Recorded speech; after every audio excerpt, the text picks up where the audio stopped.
Hi, my name is Katie Parsons, and I will be reading Moses Parting the Red Sea, adapted by Tess Fries and illustrated by Cheryl Mendenhall. As a baby, Moses was saved by an Egyptian princess and grew up in Pharaoh's palace. After killing one of Pharaoh's brutal soldiers while trying to help a slave, Moses fled to the land of Midian. There he married a shepherdess and took care of her father's sheep. One day, while Moses was watching the sheep, he saw a bush covered in flames, but it didn't burn up. God spoke to Moses from within the bush, "Moses! Moses!" And Moses replied, "Here I am." "Do not come any closer." God said, "Take off your shoes, because you are standing on holy ground." Moses took off his shoes and hid his face, because he was overwhelmed and afraid.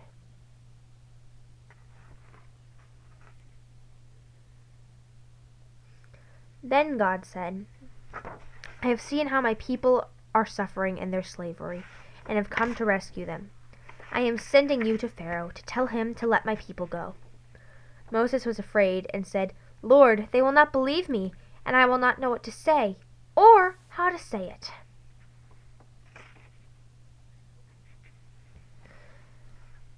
But God told Moses, "Bring your brother Aaron with you to speak to the people. I will be with you both." So Moses took his wife and his sons and journeyed back to Egypt. Moses and Aaron stood before Pharaoh and said, "You must let God's people go so that they can worship him, or he will send plagues on Egypt." Pharaoh said, "I don't know your God, and I will not let your people go." So God turned all of the water into blood. The fish died, and there was no water to drink. Even the pitchers and pots in the homes held blood instead of water. But the Pharaoh would not free the slaves. Then God sent thousands and thousands of frogs. They filled the river and came into the houses. Frogs were on beds and in ovens and on tables. Frogs were everywhere. Pharaoh said to Moses, "Ask your God to take away all of the frogs, and then I will let your people go." But when the frogs were gone, Pharaoh still said no. God told Moses, "Have Aaron strike the ground with his rod." So Aaron did, and instantly the sand became millions of gnats. The gnats crawled over every animal, man, woman, and child. It was terrible. Then Moses said to Pharaoh, "Let my people go." And Pharaoh said no.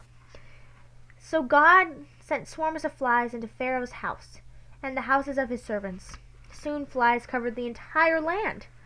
Pharaoh told Moses, "I will let everyone go. Just ask your God to take these flies away." But when the flies were gone, Pharaoh changed his mind and would not let the people go.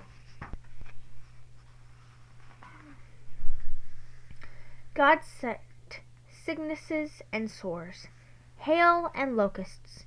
Each time, Pharaoh begged Moses to ask God to take the new trouble away, and each time Moses did, Pharaoh would still refuse to let the people go. Then God told Moses to stretch his hand toward the sky so that darkness would spread over Egypt. After 3 days, Pharaoh sent for Moses. "Go, but your animals must stay in Egypt." Moses said, "Our animals must go with us to serve the Lord." So Pharaoh did not let the people go. God told Moses, "I will bring one more plague, and this Pharaoh will let you go." At midnight, God caused all of the firstborn sons to die. Moses instructed the Israelites to put the blood of a lamb on their doorways so that the angel of death would pass over their homes. Pharaoh's own son died. In his great sorrow, Pharaoh called for Moses and Aaron and said, "Leave Egypt. Take your people and animals and go." For 430 years, the Israelites had been slaves in Egypt. Now they packed all that they had and left with their children, their herds and flocks of animals to follow Moses out of Egypt. God guided them with a visible pillar of cloud by day and a pillar of fire by night, Soon the Israelites came to the edge of the great Red Sea. When Pharaoh realized that the Israelites had fled, he changed his mind and said, "What have I done?" Pharaoh and his army chased the Israelites. When the Israelites saw the Egyptians, they were terrified. Then God told Moses, "Lift up your rod over the water." The Israelites watched as Moses followed God's instructions. God rolled the sea back so that the people could walk through on dry ground. Once the Israelites were across the sea, God told Moses to stretch his hand over the sea. The waves fell on Pharaoh's army, and they were all drowned. The Israelites were safe. God wanted the Israelites to believe in him and put their trust in him. He wants us to believe in him, too. If we put our faith and trust in God, he will always be there to help us. The waters were divided, and the Israelites went through the sea on dry ground, with a wall of water on their right and on their left.